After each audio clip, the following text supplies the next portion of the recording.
So you're in a little bit of a dilemma on that. We need to leave that kind of fuzzy on this, but we need the authorization to follow the leads, put the troops in, and play this.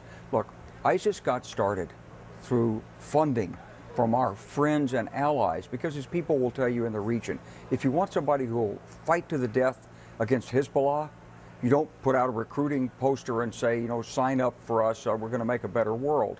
You go after zealots, and you go after these religious fundamentalists. That's who fights Hezbollah. But General, I'm hearing you on... It's like a Frankenstein. I'm hearing you on keeping Syria fuzzy, but I mean, they've been very clear in wanting to destroy and dismantle ISIS, so that's not fuzzy to me at all. The question would be, if they wipe out ISIS in Syria, which is the goal, then what with Bashar al-Assad? Yeah. There has to be a plan for that phase. Well, some things you can't exactly plan that clearly because you're dealing in the realm of politics. So part of it is, can you get the Russians to withdraw their support from Bashar al-Assad? How would you do that?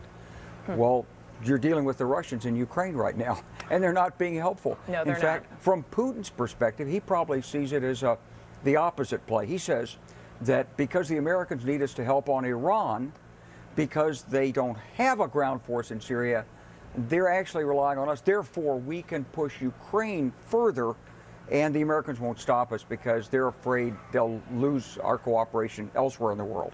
So he's playing it that way. So this is difficult.